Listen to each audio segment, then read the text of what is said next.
بسم الله الرحمن الرحيم لا حول ولا قوة إلا بالله العلي العظيم الحمد لله رب العالمين وصلى الله على سيدنا ونبينا أبي القاسم المصطفى محمد اللهم صل على محمد وآل محمد وآله الطيبين الطاهرين لا سيما بقية الله في الأرضين أجل الله تعالى فرجه الشريف اللهم أخرجني من ظلمات الوهم وأكرمني بنور الفهم اللهم افتح علينا أبواب رحمتك وانشر علينا خزائن علومك برحمتك يا أرحم الراحمين.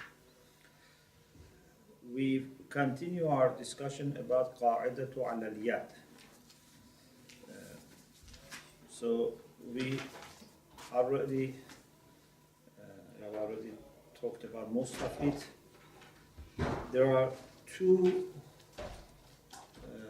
points which are still remaining. One is this rule includes even those who are ignorant and those who are not adults. عموم القاعدة للجاهل والصغير. So if a child or a teenager before reaching the age of maturity and puberty, if they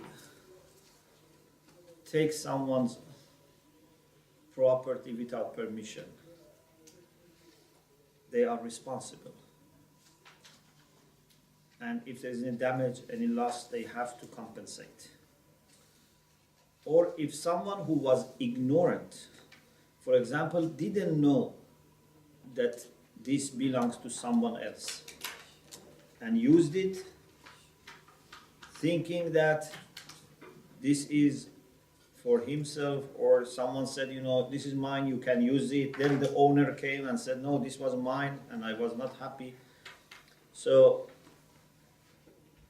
the rule of al-yad is not conditional upon maturity and knowledge. Even those who are not adults, even those who are not informed, they are not aware, they are responsible. Why?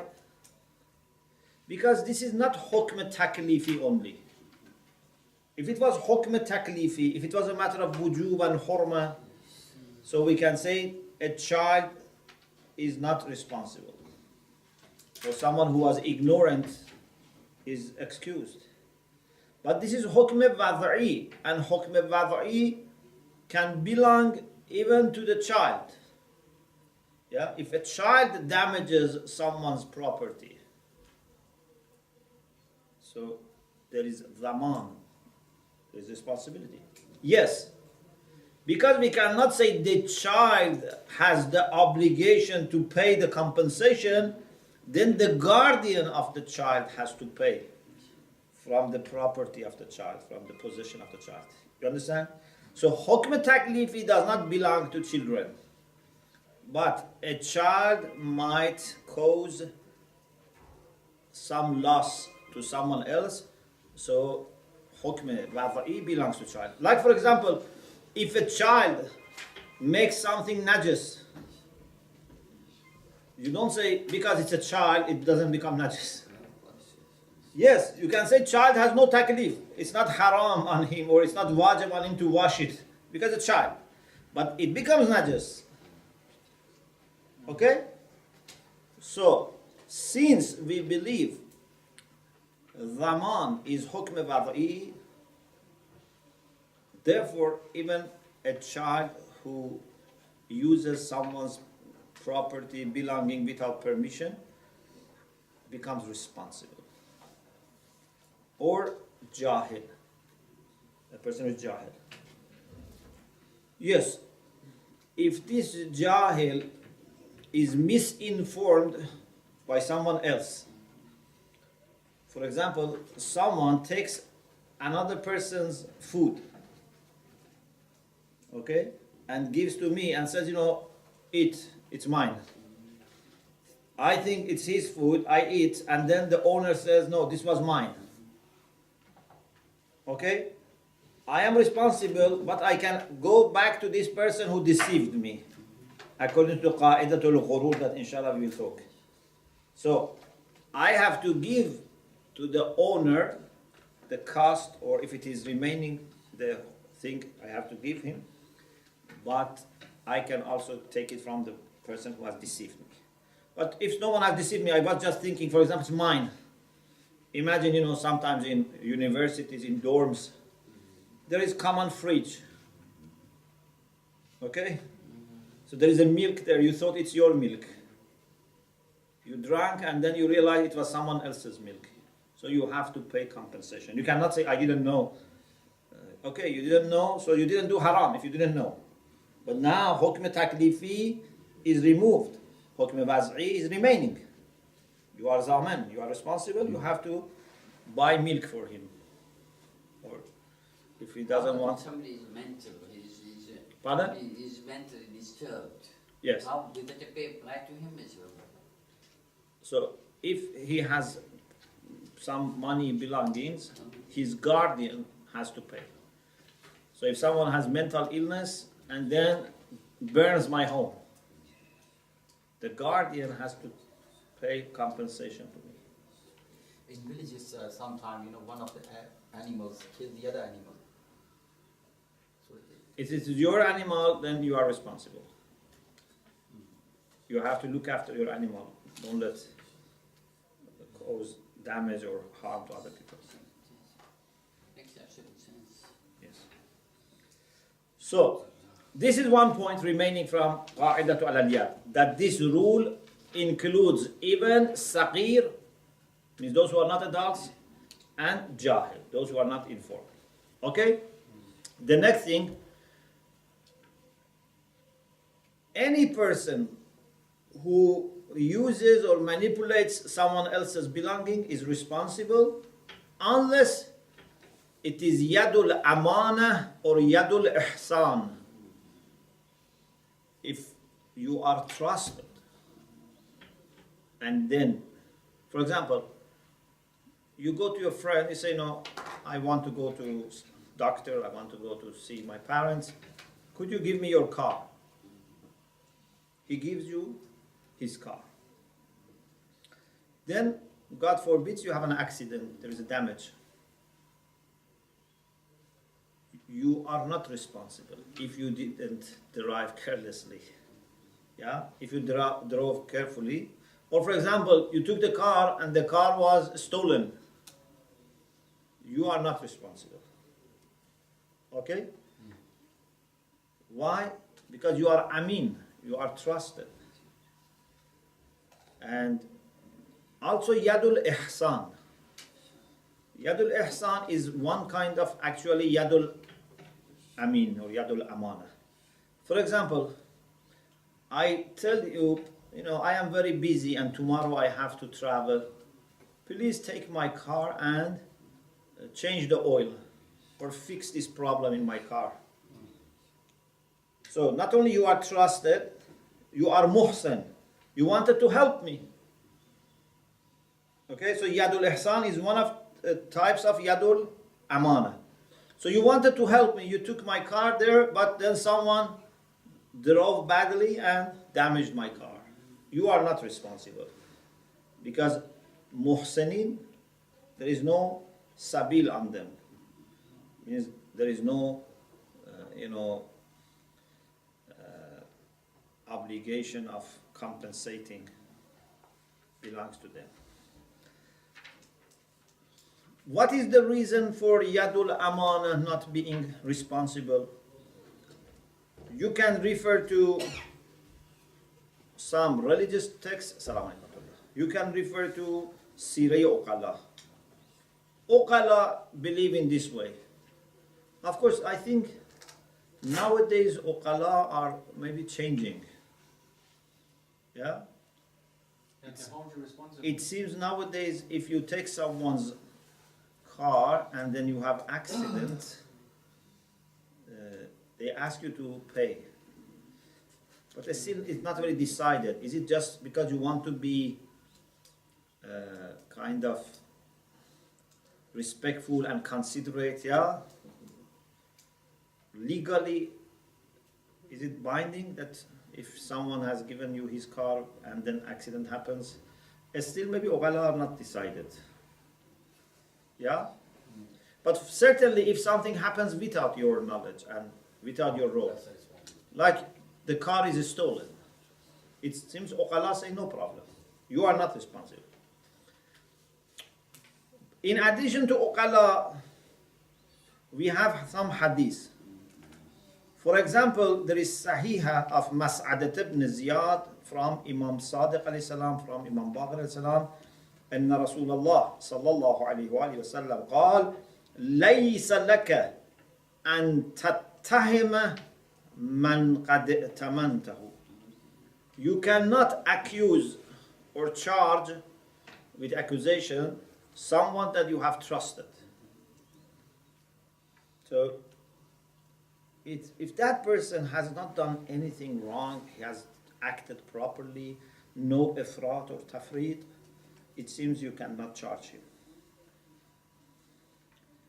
And this doesn't make difference whether that person is the one that you have trusted him as owner, you trusted him, or legislator, Shari' Muqaddas has trusted him.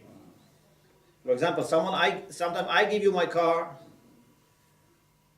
sometimes Shari' gives you amanah. Like what? For example, if on the road you find something, there's a watch you find, and you don't know who is the owner, and you are looking for the owner. If, of course, sometimes people try not to touch it because they are not sure they can find the owner, but suppose you can find the owner, you have the hope at least of finding the owner, you take it, then you look for it, and in the end, if you don't find it, for example, if it is above certain amount, you give sadaqah on his behalf. If it is lower than certain amount, you can use it. We have done in Lukata. Yeah, so this is luqata. Yeah. So, if in this period that you were trying to find the owner, a thief comes and robs this. So you are amin, because Shari' has given you permission to take this and look for the owner. So your hand, your yad is yadul amana, but not yadul amana in the sense that the owner has given you this responsibility. It's yadul amana in the sense that Shari' has given you this responsibility. You understand? Yes. Yeah. So if, for example, if you see something valuable on the floor and there's no one there, and you know this masala of lukata, and you know that problem is going to occur, can you ignore that? You leave that thing there? Yeah, it seems you can. You can. So You can. I am not responsible for that in that It case. seems. Unless, for example, this is going to cause a big problem for that person, For example, it's someone's passport or, considerable money that someone's life is going to be affected. So here, maybe we can say secondarily, you have responsibility to find the owner. But if it is something small, it's better to not touch it and leave it there.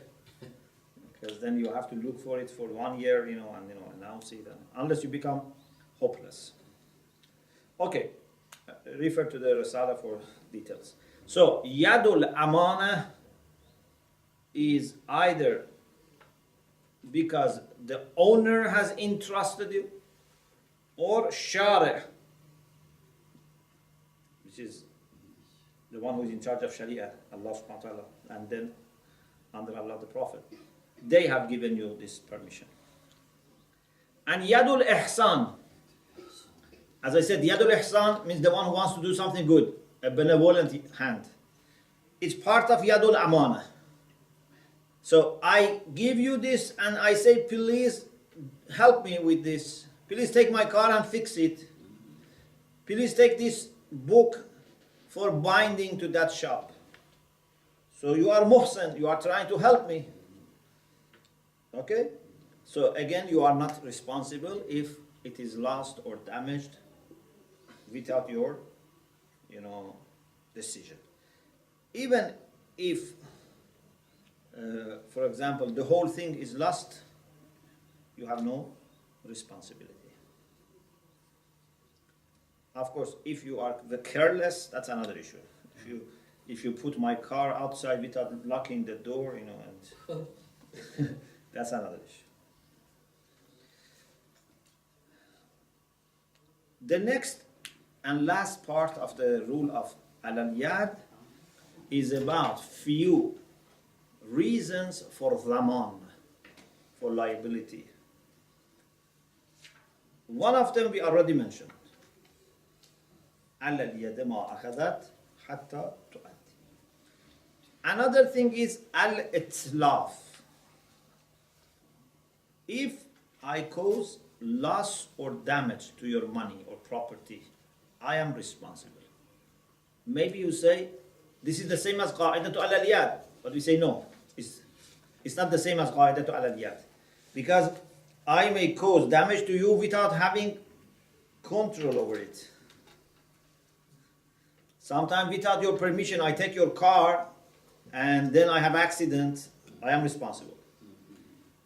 Sometimes I don't take your car.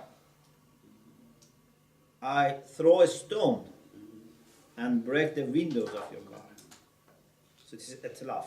This is not al-yad. Do you understand? So, qa'idatul itlaf is more general with respect to qa'idatu al-yad. Any way that you cause loss or damage to someone's property, then you are responsible, even if you have no hand. There is a hadith, من أتلف مال الغير فهو له ضامن. Whoever wastes or destroys someone's money or property, because mal doesn't need to be money. Mal means property, something that you own. So whoever damages or destroys your property, فَهُوَ لَهُ ضَامِن, he's liable. Sheikh Irwani says, it seems this is not a hadith. At least we have not found this as a hadith, although this is repeated, but it seems not a hadith. Therefore, for us, the main thing is again what? Sireh uqala. Sireh uqala, that uqala have this habit among them, that if someone damages someone else's property, becomes liable. The second way you can become liable is al-amru bil-amal. Yesterday I told you about tailor. On Monday, the day before yesterday. It's similar to that. For example, I ask you to do something for me. I say, please, for example, make a suit with this dress.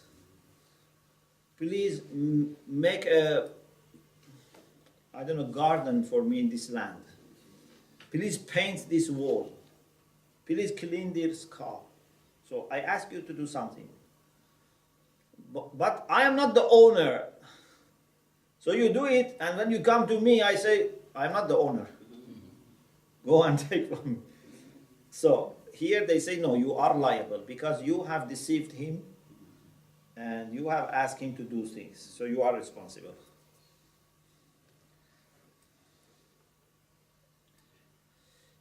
Again, what's the reason? Sireh uqala.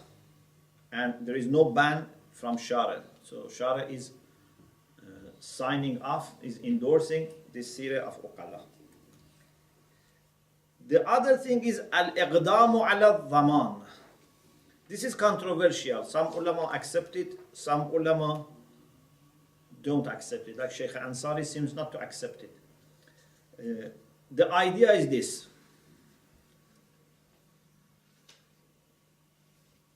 If I buy a book from you. This book is 20 pounds. I give you 20 pounds price, the cost of the book, and take the book from you.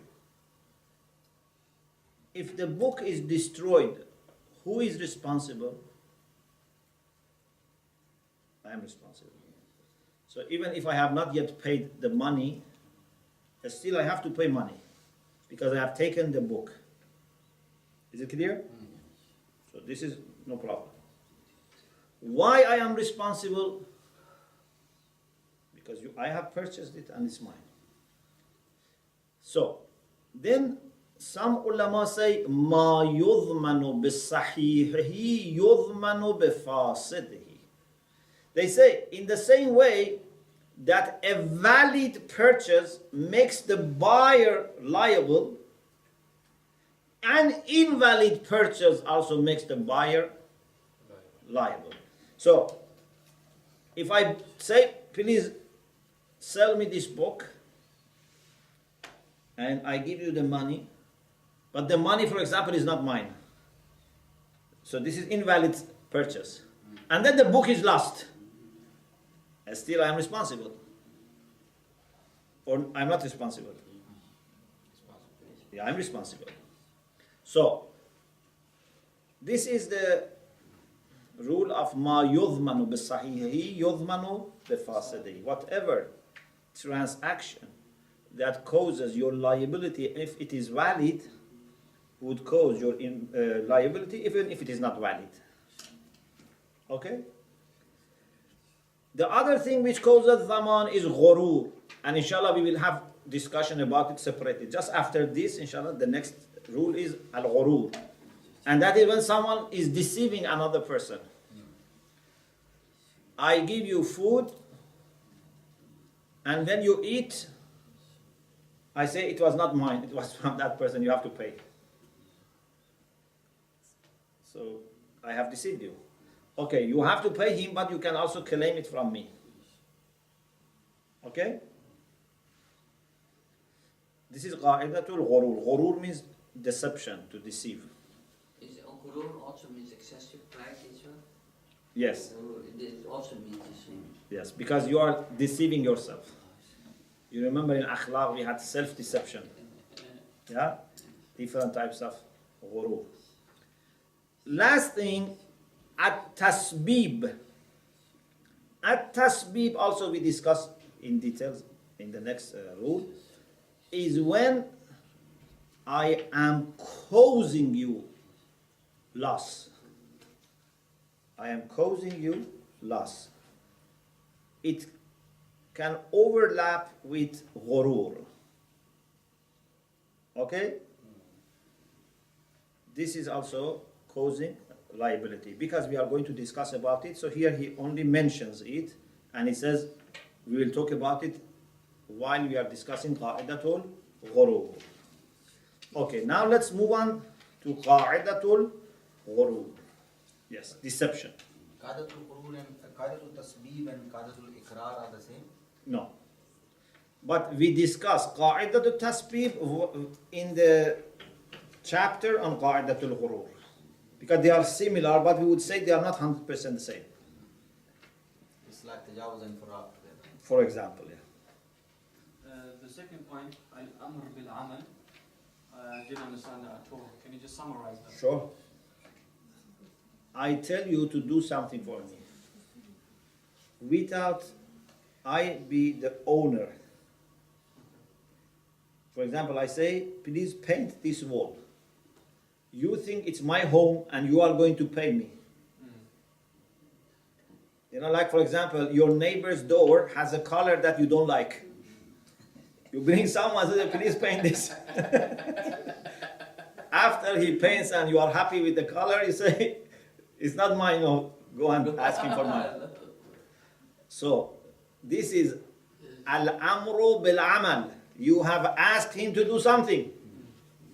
You cannot run away. You have to pay. The one who did the amr. Yes. You have to pay. Although that contract between you and the painter is invalid. because it was not your door or wall. But still you are responsible. Yeah. Yes. Many times when people get work done, either at their home or for any service, they talk about the costing at the end. They don't set a price previously. Yes. And many times it happens that the work is done, and then the builder or whoever is not happy with the amount that's being paid. So in this case, could we say that after the work has been done, the worker has a right to get what he thinks is a fair price for his job, even if when the house doesn't think it's too high? Normally, fuqaha say that if you have not fixed in advance, then you have to pay ujratul mithl. It's very much recommended that you fix in advance. Even we have hadith, Imam alayhi salam, I think it was Imam Raza alayhi salam, that so some of his people had hired someone and had not fixed. Imam said you have to fix, because if you don't fix, even if you give him the same money that he deserves or more, he thinks he has been less paid. It's always better to fix. But if you have not fixed and then there is dispute, you have to pay ujratul mithl. So what is the price in the market? You cannot pay less than that. According to both, or like facts and facts? Yes. So in that location, not in another location. For example, you cannot pay in London what they pay in Pakistan, you know. You have to pay what is paid in that market. What is norm? What is the norm, yes, in that market. Yeah. Also, for example, if it was done in weekend, so you cannot pay what is paid weekdays. Yes, so ujratul mis, exactly something like this, how much is going to cost, you have to pay. In this hadith of Imam Raza al-Islam, he's got angry on his people. So he showed That you have to fix it in advance. So this anger doesn't lead is to some sort of wajib that we must fix before? He was unhappy. He was unhappy. But it doesn't mean that it's wajib, but it's a manner. Okay, the next rule is qa'idatul ghurur. This qa'idah is sometimes mentioned as an argument for qa'idatul zaman. And sometimes they say ghurur, sometimes they say al-maghruru yarji'u ila man gharrah. This is the expanded name. Al-maghrur, the one who is deceived, yarji'u, goes back, ila man gharrahu, to the one who has deceived him. Okay, so the one who has been deceived can go back to the one who has deceived him. So sometimes they say qa'idatul ghurur, sometimes they say qa'idatul al-maghrur yarji'u ila man gharra, or yarji'u ala man gharra.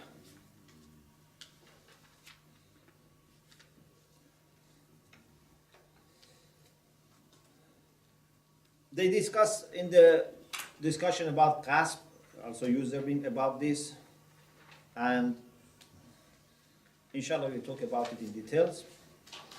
First we will talk about mazmun al-qa'idah, the meaning, madrak al-qa'idah, the proof, and then qa'idatul tasbib. You remember we just said we talk about qa'idatul tasbib when we discuss about qa'idatul ghurur, and then we will talk about whether ignorance is a condition for validity of this rule or not. Because if you are aware, suppose someone tell you that this car is brand new, and this is not brand new, okay?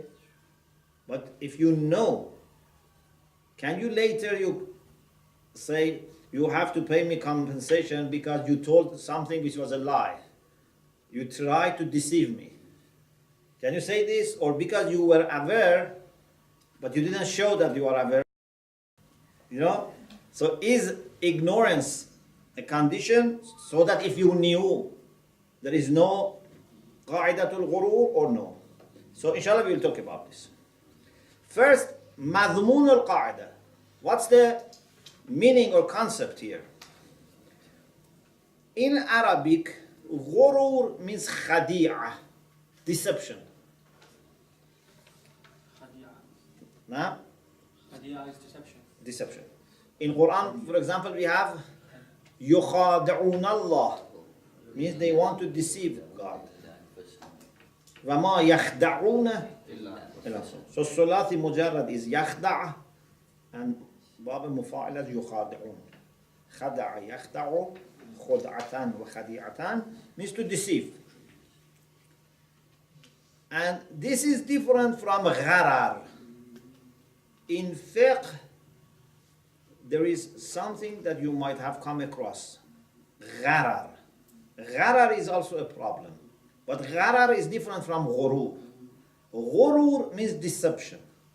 Gharar means ignorance. You cannot, for example, buy a house that you don't know which one is the house. This is gharar. They say this mu'amala is invalid. You know, if someone says, we are making 100 flats here, and we sell you one of them, and you don't know which one, this is not valid. Okay? Because this is gharar. What does it mean? It doesn't mean it is deception. It means it's unknown. You don't know which one. You cannot buy or sell something which is not specific. Is it clear? So that is called gharar. It's different from ghurur. Ghurur is an attempt to deceive. Okay? You know the book of Imam Ali is Ghurur, is the Ghurur al-Hikam? Ghurra. That's from ghurra. Ghurra is the beginning of the, you know, when the month, when there is light, they call ghurra. Or the white in the forehead. So that's different. That means white or light. So, what's the technical meaning? This was the literal meaning. Gharra yaghurru ghururan means to deceive. The technical meaning. Whoever deceives another person or causes deception of another person, and as a result that person is going to lose, this person who deceived or causes deception is liable. Okay? It can be you deceiving him, or it can be you are causing that. So, for example, you offer food which is stolen, and this person eats, and then the owner claims money. You have caused this loss, so you have to pay. Is it clear? So, this becomes very similar to qa'idatul tasbib. Tasbib comes from sabab. Sabab means cause. You cause loss. But they are not exactly the same. Inshallah, we'll talk about qa'idatul tasbib separately, but let us give you few examples right now to understand the difference. What is difference between ghurur and tasbib? For example, you go to a doctor. The doctor makes mistake in diagnosing the problem. Give you a wrong prescription. Because of this mistake and wrong prescription, you lose your health, or you have to have some injury, operation, surgery, whatever. There is a loss. Doctor is responsible. But we cannot say doctor deceived you. You understand the difference between qa'idatul ghurur and qa'idatul tasbib? Doctor didn't want to deceive you. Doctor himself was very honest. He thought he's giving you good prescription. Yeah? But he had made mistake. So there can be ghurur and tasbib, but there can be sometimes no ghurur but tasbib. Another example. Tasbih is loss, right? No, tasbib means causing loss. Oh, causing loss. You become the cause, sabab. Sabab. They use this a lot. For example, we have murderer and we have a person who caused the other person to kill. This is called musabbib. Yeah. For example, sometimes a person hires a murderer. So the one who is murderer physically is someone, the one who is killing, but tasbib is another person. It's called qatil but tasbib. Means he's causing that. Okay? Another example. Example for what? We are trying to explain that there can be tasbib, not ghurur. Okay? Another example. If someone makes masjid najis, and now we have to hire someone to clean masjid. Okay? Who has to pay for this loss? The one who made that masjid najis. But can you say he has deceived us? No. Because he didn't deceive us. It's not qa'idatul ghurur. So qa'idatul ghurur and qa'idatul tasbib are not the same. Sometimes they can be overlapping. But sometimes there is no ghurur, there is no deception. Is it clear?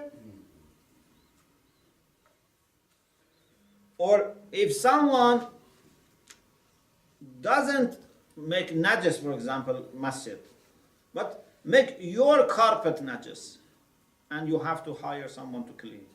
Again, he has to pay for the price, for the cost. So this is not ghurur, but this is tasbih. There is another example, but this example might be not accepted by everyone. For example, there is a businessman, a tradesman, who imports one good, a lot, large quantity, large volume of something. And when he brings all those goods, the price in the market goes down. All other businessmen and people who have this good, they will lose money. So if we say that here, that person who imported a lot is responsible, if we say, it is not ghurur, it is tasbib. Because he didn't deceive anyone. Yeah, he just did something which was not good. Okay? So, qa'idatul tasbib can apply where qa'idatul ghurur does not apply. What about the other way around? Can there be qa'idatul ghurur without tasbib? No. In that case, Because deceiving is causing problem. So, qa'idatul ghurur always falls under qa'idatul tasbib. But qa'idatul tasbib maybe not with ghurur. Is it clear?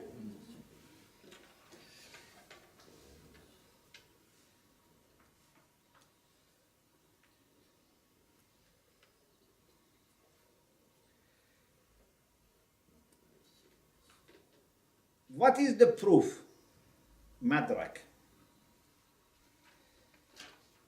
First, Siraya Uqala again. Uqala say the one who is deceiving is responsible.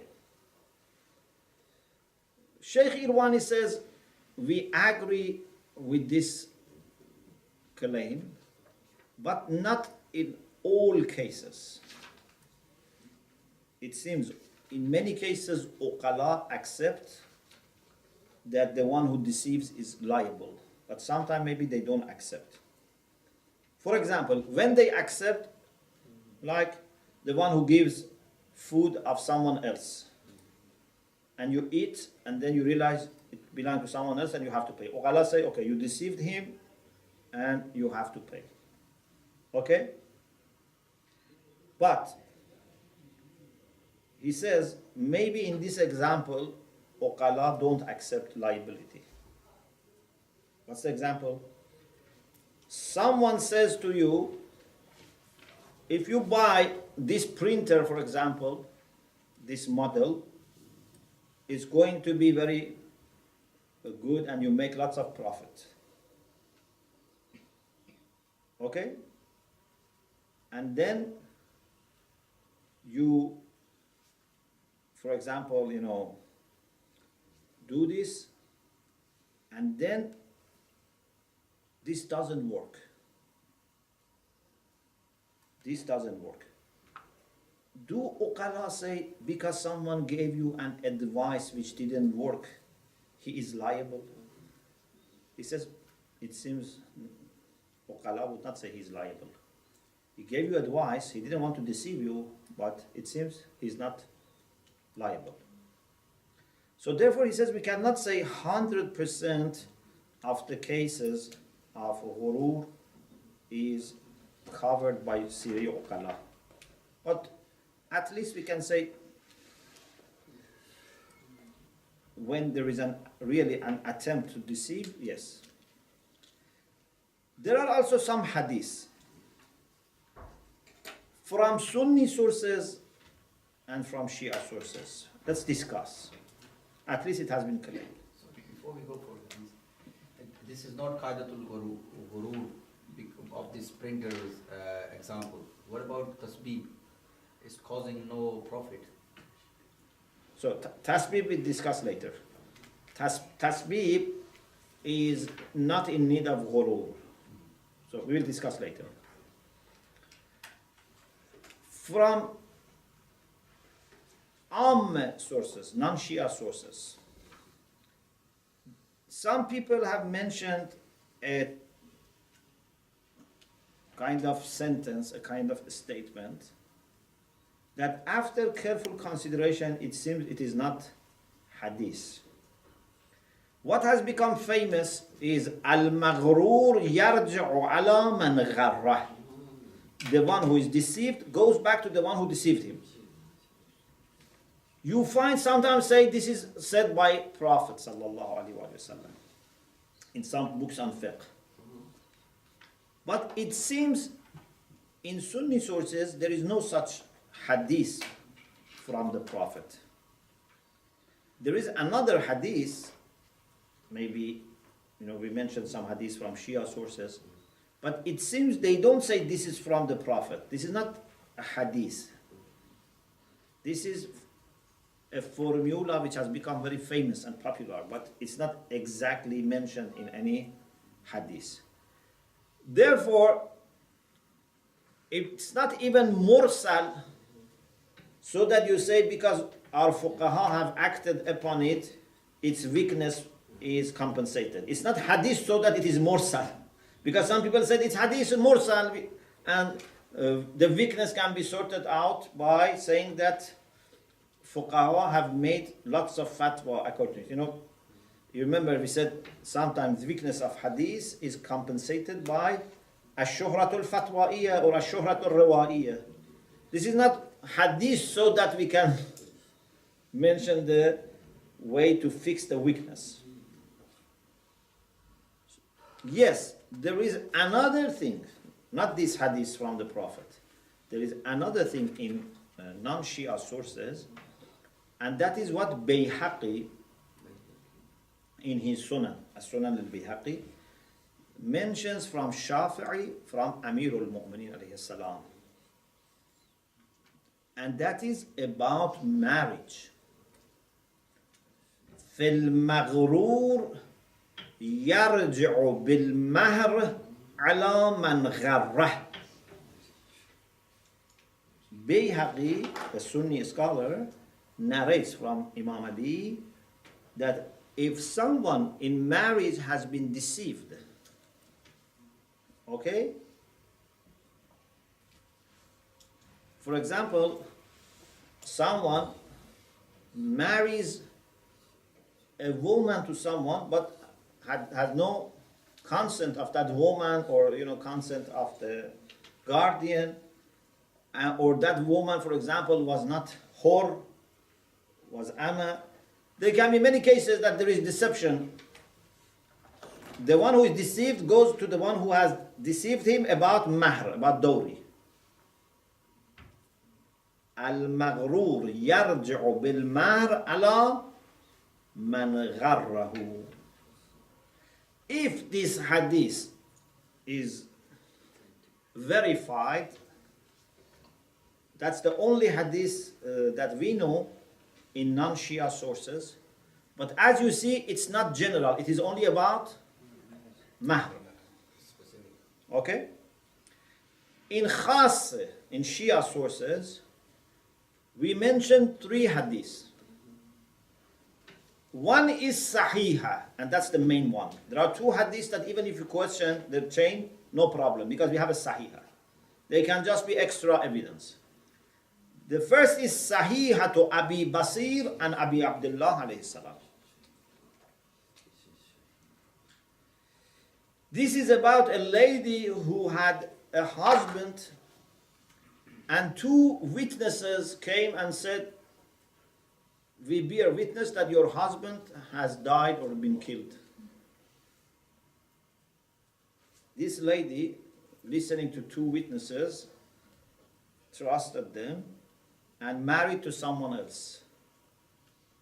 And then after some time, her husband came back. And this is from Imam Sadiq alayhi salam. Imra'atun. Someone asked Abu Basir about Imra'atun shahida indaha shahidan. 2 witnesses bear witness for that lady. بأن زوجها مات. They say your husband has died. فَتَزَوَّجَتْ ثُمَّ جَاءَ زَوْجُهَا الْأَوَّلِ. She marries, then her first husband comes. So, Imam alayhi salam said, she still has the right of taking the dowry from the second husband, because they had marriage. Okay? But those 2 witnesses will be punished because they gave false testimony. And they have to give mahr to the second husband. Because second husband has to pay mahr, but now has no wife. Indeed, yes. And this wife, after iddah, goes back to first husband. Okay? So, who deceived that woman? These 2 people. And they have to pay for mahr. For example, if these 2 people, they gather the information about her husband, and they were like naive, they... Next time they will not be naive.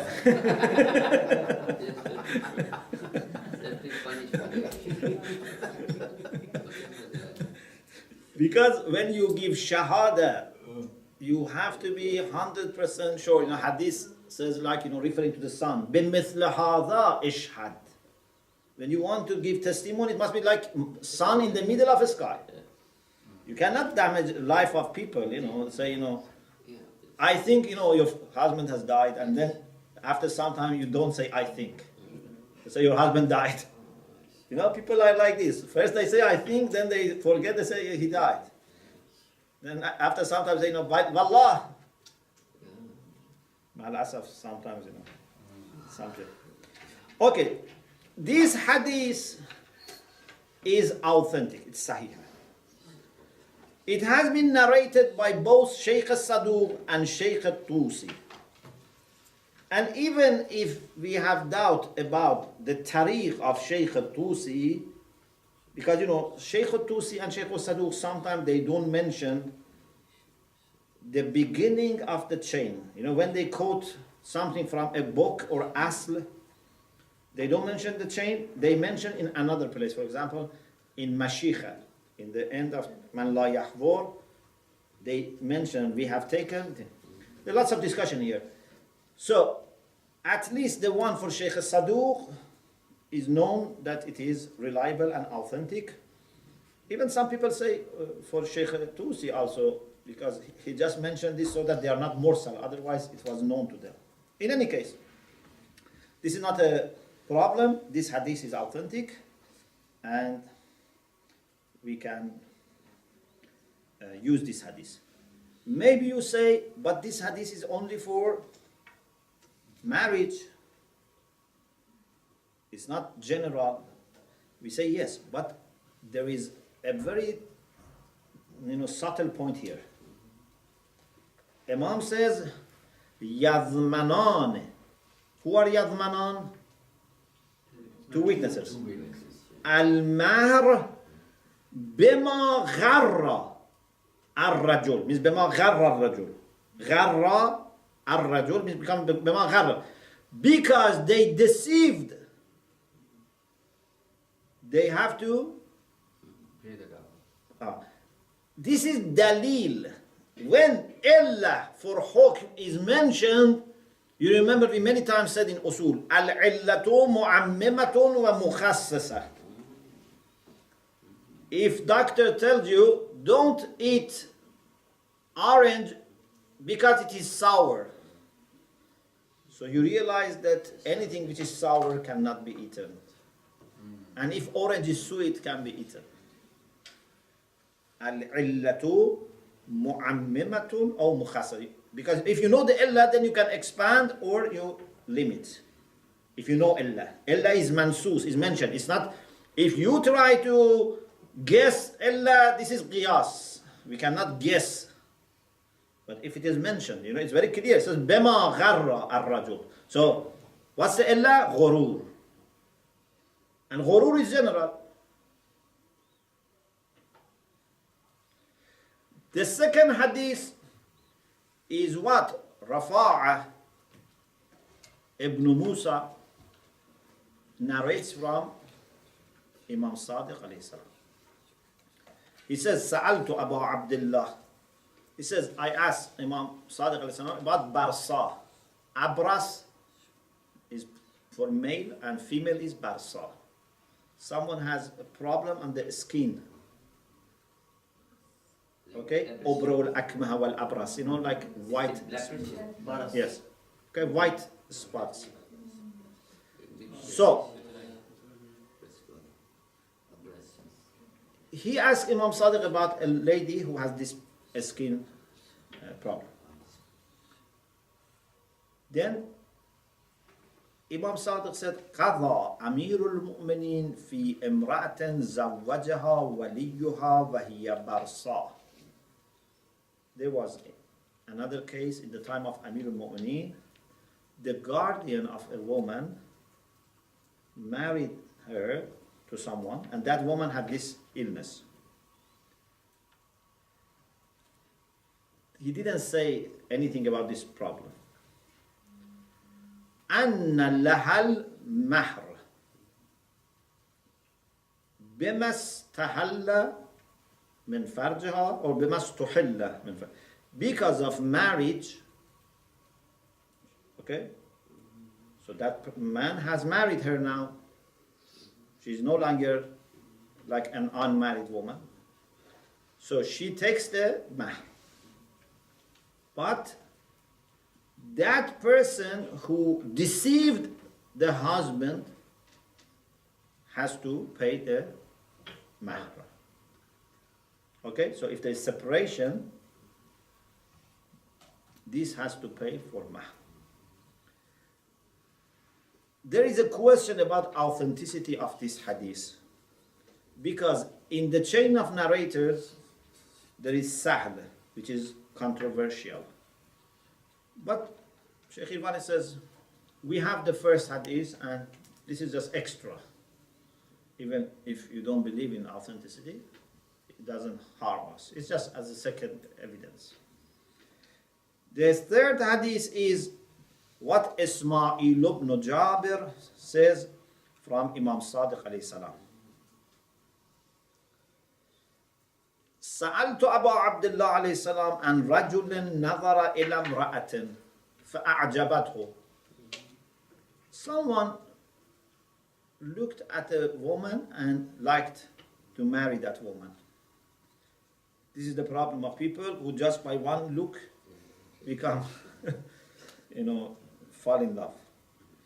So he asked, who is this woman? فَسَأَلَ عَنْهَا. They said, this woman is daughter of so and so. فَقِيلَ هِيَ ابْنَةُ فُلَانٍ. فَأَتَى أَبَاهَا. Went to that daughter's father and said, زَوِّجْنِي ابْنَتَكَ. Please, let me marry your daughter. But this man knew that this person doesn't know that woman, just looked at him once. فَزَوَّجَهُ غَيْرَهَا. So he married another woman, not the woman that he had seen. He married another woman to him. Okay? For example, had a maid and said, okay, I married that maid to her. فَوَلَدَتْ مِنْهُ. They married and now this woman has a child. فَعَلِمَ بِهَا بَعْدُ أَنَّهَا غَيْرُ إِبْنَتِهِ وَأَنَّهَا أَمَةٌ. After they have a child, after some time, someone, maybe a mischief maker, said, this is not the one that you had seen. This is someone else. How will he not know he had a child with her? He just had a look, with hijab, everything, It's, they were not, going and, spending time together before marriage. So they were sometimes, pardon? They must be similar. So, then, alima biha ba'd. After some time, realized that أنها غير ابنته وأنها أمة. She was a maid. Slave. So, according to this hadith, Imam said that this Amma, actually that Amma was not also his own Amma, was Amma of someone else. So he said, this man seems not understanding, so I can marry your maid to him. So, Imam said, this child and this woman, we have to clarify, what we do with the child and with this woman. The mother goes back to the guardians, because this Amma belonged to someone or some people. So, taredul walida ala mawaliha, goes to Mawla, to their master. Al walad lirrajul. The child will be given to the husband. And the one who deceived him has to give the price of a child slave to the masters of that maid. Isn't this kind of farash as well? Al-farash is because of farash we give the child to the man. But because of deception, the dowry goes to this person had. But this hadith again is not known to be authentic. There is a problem in this chain, which is Muhammad ibn Sanan, and it's controversial. So the main hadith that we have is the first one, Sahihatu Abi Basir, and these are controversial. You can maybe just say it adds to the probability. But the main. So, Ayatollah Khuy Rahmatullah Alay had questioned these two hadiths. But Sheikh Irwani says, because we have the first hadith which are authentic, still it's possible to be proved. So, now, Alhamdulillah, we managed to talk about Qa'idatul Ghurur. Inshallah, we will talk about Qa'idatul Tasbih more, inshallah, in the next session. Alhamdulillah, Rabbil Alamin.